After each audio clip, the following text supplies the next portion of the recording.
वो कौन था सीरीज के 11वें एपिसोड में आपका इस्तकबाल है। वो कौन था सीरीज के 10वें एपिसोड में हमने बात की थी कि इस्लामी दुनिया का बेताज बादशाह उर्दुगान कौन है, उर्दुगान की इब्तिदाई ज़िंदगी क्या है, उर्दुगान का तालीमी अखराजात पूरा करने का तरीका क्या था, उर्दुगान की सियासत में एंट्री कैसे हुई, उर्दुगान की तरक्की में मकबूलियत कैसे बढ़ती गई और आज पूरी तरक्की उसकी फ़ैन है। उर्दुगान ने सियासत में यू टर्न कैसे लिया, तो ये सब चीज़ें हमने पिछले वीडियो में बात की थी। इस वीडियो में हम बात करेंगे जस्टिस एंड डेवलपमेंट पार्टी का क़याम किस तरह हुआ, उर्दुगान का जो है सियासी एजाज़ क्या है और जो उर्दुगान के खिलाफ बगावत की गई उस बगावत को कैसे कुचला गया। उर्दुगान ने तुर्की को इकोनॉमी के तौर पर कैसे मजबूत किया। अगर आपने पहली वीडियो नहीं देखी तो उसका लिंक आई बटन में जाइए, वहां से विजिट करिए और उस वीडियो को जरूर देखिएगा। उर्दुगान का तालीमी इनकलाब जो है उसके बारे में हम इस वीडियो में बात करेंगे। नाज़रीन, से पहले कि मैं वीडियो में आगे की तरफ बढ़ूं, आपसे गुजारिश है कि हमारे चैनल को लाइक शेयर और सब्सक्राइब जरूर करिएगा, क्योंकि हम इस तरह आपकी वीडियो लाते रहते हैं और बेल आइकन को प्रेस करना हरगिज़ न भूलिएगा। जस्टिस एंड डेवलपमेंट पार्टी का क़याम। उर्दुगान ने तमाम इस्लामी पार्टीज को बैन होते हुए देखकर यह फैसला किया कि वह खुद की एक सियासी पार्टी बनाई जाए जिस पर इस्लाम की बजाय सेकुलरिज्म का कवर चढ़ा होता है और शरपसंद अनासिर हमारा रास्ता न रोक सकें। आपने तमाम बैनशुदा पार्टीज के फॉलोअर्स को इकट्ठा करके 2001 में जस्टिस एंड डेवलपमेंट पार्टी का ऐलान कर दिया। यह हमने पिछली वीडियो में देखा था। पार्टीज को बने एक साल भी नहीं हुआ था कि 2002 के इलेक्शन आ गए। तुर्की में आपकी मकबूलियत इतनी थी कि 2002 का इलेक्शन आपकी पार्टी जीत गई। आपने मार्च 2003 में बतौर वजीर आजम अपना ओहदा संभाल लिया। उर्दुगान का सियासी एजाज, आइए इस पर बात करते हैं। उर्दुगान जो है 2002 से 2007 और 2011 के इलेक्शन में लगातार 3 बार वजीर आजम बने। 2014 के इलेक्शन में आप तुर्की के सदर बन गए और अभी तक आप लगातार सदारत के मनसब पर फायज होते आ रहे हैं। यानी जब से आपने अपनी पार्टी के जरिए इलेक्शन में हिस्सा लेना शुरू किया है उस दिन से आज 2020 तक यानी 2021 तक आपको एक बार भी शिकस्त नहीं हुई और इस बीच में आपके खिलाफ कई बार बगावतें भी हुई। 2007, 2010 और 2013 में आपके खिलाफ लाखों शहरियों ने एहतजाज किया था कि अगर उर्दुगान सदर बन गया तो ये तुर्की की सेकुलर नौइयत को तब्दील कर देगा।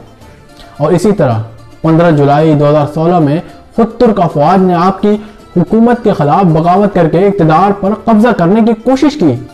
जनाब तैयब उर्दुगान जो एक गरीब घराने से उठकर आए थे, वो लोगों के दिलों में इस तरह घिर कर गए थे कि उस फौजी बगावत को अवाम ने ही कुचल कर रख दिया। आपने फेसबुक के जरिए अपनी आवाम को वीडियो में पैगाम भेजा कि अपने अच्छे मुस्तकबिल के लिए उस बगावत को रोको। ये इतना सख्त तरीन लम्हा था कि निहत्ते लोगों को जदीद मुसलह अफवाज से लड़ने की दावत दी जा रही थी। इसी अहम तरीन बात से पता चलता है कि तुर्क अवाम सच्चे और ईमानदार और इस्लामी लीडर को कितना पसंद करती है। इस पैगाम को सुनते ही वो लोग सड़कों पर निकल आए और तारीख इस बात पर गवाह है कि लोग उस बगावत को कुचलने के लिए टैंकों के आगे लेट गए और पूरी दुनिया ने यह मंजर देखा। एक निहत्ती अवाम जिनके हाथ में जदीद असलहत तो दूर लाठी भी किसी के पास नहीं थी, उस अवाम ने फौजी बगावत को कुचल कर रख दिया। इस फौजी बगावत को कुचलने में कमोबेश 250 अफराद हिलाक हुए और 2000 अफराद जख्मी हुए।